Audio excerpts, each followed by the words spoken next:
এবং আজকে আমাদের শিক্ষার্থীরা একটা আলটিমেটাম দিয়েছিল 4 তারিখে।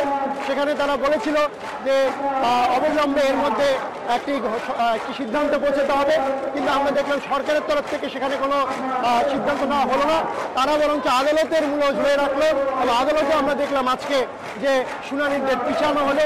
এভাবে একটা দীর্ঘসূত্রতার দিকে ঠেলে দেওয়া হচ্ছে এবং শিক্ষার্থীদেরকে আন্দোলনের দিকে ঠেলে দেওয়া হচ্ছে। আমরা মনে করি এটা আসলে সরকারের দায়িত্ব, কারণ তারা শিক্ষার্থীদের যৌক্তিক সংস্কার যেটি ন্যায্য হিসেবে প্রমাণিত সেটিকে তারা পাশ কাটিয়ে সরকার প্রধান এখানে প্রথা বাতিল করে আজকের এই পরিস্থিতি তৈরি করেছে। ফলে তাকেই দায়িত্ব নিতে হবে।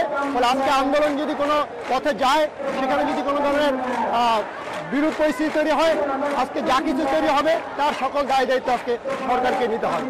আর একই সাথে আমি দেখছি যে আজকের দিনে যেমন গত কিছুদিন ধরে আমরা দেখছি যে শিক্ষার্থীরা যারা আন্দোলন করছে, এই যে স্বতঃস্ফূর্ত হাজার হাজার শিক্ষার্থীর যে ঢল, এই ঢলে ক্ষমতাসীন ছাত্র সংগঠন যারা 2018 সালে ভয়াবহভাবে এই আন্দোলনে ভয়াবহভাবে দমন করেছিল, কিন্তু আবার যখন শেখ হাসিনা প্রধানমন্ত্রী কোটা প্রথা বাতিল করে তখন তারাই আবার বিজয় মিছিল করেছিল। কিন্তু আজকে আমরা দেখছি যে তাদেরকে কিন্তু এই কোটা প্রথা 18 পরিপত্র যেটা শেখ হাসিনার ঘোষণা, সেই ঘোষণার পক্ষে এক মুহূর্তের জন্য তাদের কোনো অবস্থান নেই। উল্টো তারা যারা শিক্ষার্থীরা আজকে আন্দোলনে আসছে বিভিন্ন হল থেকে, তাদেরকে নানাভাবে বাধা দিচ্ছে। আজকে আমরা দেখলাম 2টি হলে, ঢাকা বিশ্ববিদ্যালয়ের 2টি হলে সেখানে এটিকেট লাগিয়ে দিয়ে ফার্স্ট ইয়ার সেকেন্ড ইয়ারের বিভিন্ন শিক্ষার্থীকে ভয় দেখিয়ে তারা আজকে আন্দোলনের জমায়েতকে কমানোর চেষ্টা করছে, আন্দোলন থেকে ছাত্রদেরকে বিমুখ করার চেষ্টা করছে, ভীতি ছড়ানোর চেষ্টা করছে। ফলে এগুলো আজকে পরিষ্কার অবস্থান। আমরা মনে করি যে অচিরেই হয়তো তারা হামলার দিকেও যেতে পারেন আন্দোলন যদি চলমান থাকে। ফলে আমরা ছাত্রলীগ এবং ক্ষমতাসীনদের কাছে আহ্বান জানাবো, কোনো ধরনের হঠকারিতা করবেন না।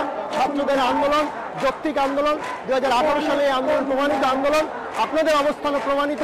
ফলে একটি শান্তিপূর্ণ সমাধানের দিকে, একটি সত্যিকারের যৌক্তিক সংস্কারের দিকে এবং 18 পরিপত্র বহাল রেখে একটি সাংবিধানিক কমিশন গঠন করে এখানে প্রতিবন্ধী নারী এবং আদিবাসীদের জন্য প্রয়োজনীয় যে সংস্কারটা দরকার, সেই সংস্কারের মধ্য দিয়ে এই ব্যবস্থার একটি সমাধান, একটি স্থায়ী সমাধানের দিকে সরকার হাঁটবে।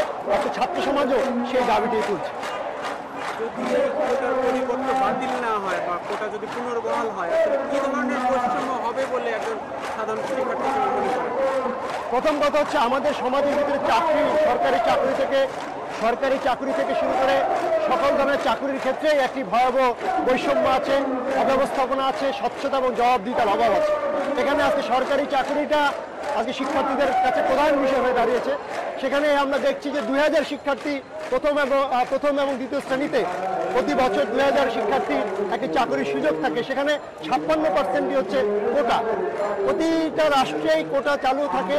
সেখানে প্রবর্তিত হয়েছে মূলত অনন্য শ্রেণীকে প্রতিযোগিতার যে বাজার অবস্থা, সেখানে মূল স্রোতের মধ্যে একটি ভারসাম্য আনার জন্য।